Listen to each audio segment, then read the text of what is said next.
লাইব্রেরির নিস্তব্ধ পরিবেশে হঠাৎই সাহিলের চপ্পলটা চোখে পড়তেই রিয়ার বুক কেঁপে উঠল। মুহূর্তের মধ্যে তার পা কাঁপতে শুরু করলো আর সে ধপ করে মাটিতে বসে পড়ল। চোখ ভিজে গেল অঝোর কান্নায়। কাঁপা গলায় সে চিৎকার করে উঠল, ভাইয়া তুমি কোথায়? প্লিজ উত্তর দাও। তার কণ্ঠস্বর যেন দেয়ালে ধাক্কা খেয়ে আবার তার কানে ফিরে এলো। ঠিক তখনই সে খেয়াল করলো ব্ল্যাকবোর্ডে নিজে নিজেই কিছু লেখা ফুটে উঠছে। রিয়া ধীরে ধীরে তাকালো আর সেই লেখা দেখেই তার শ্বাস আটকে গেল। Roll number 13। চারপাশে যেন অদৃশ্য এক ভয় ছড়িয়ে পড়েছে। রিয়া কাঁপতে কাঁপতে বলল, কে তুমি?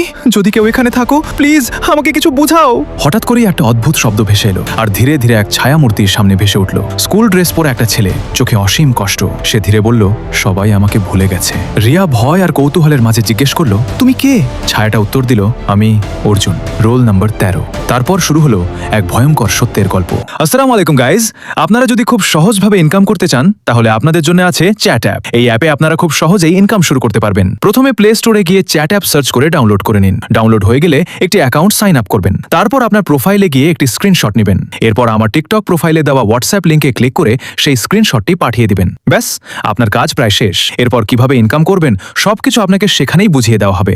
আর কোনো সমস্যা হলে হোয়াটসঅ্যাপে যোগাযোগ করে সরাসরি সাহায্য নিতে পারবেন। চলুন এখন ফিরে যাই ভিডিওতে। আমি ছোট থেকেই একা ছিলাম, কেউ ছিল না আমার। একদিন সবাই আমাকে নিয়ে হাসাহাসি করছিল, আমার রং নিয়ে ঠাট্টা করছিল।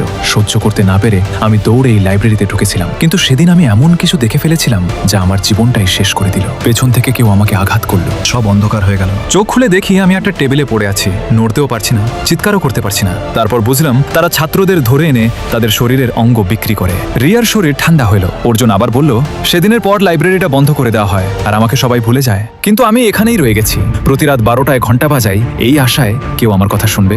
রিয়ার চোখ ভিজে গেল। সে ধীরে বলল, আমি তোমার কষ্ট বুঝতে পারছি, কিন্তু আমার ভাই সে কোথায়? অর্জুন শান্ত গলায় বলল, সে বেঁচে আছে।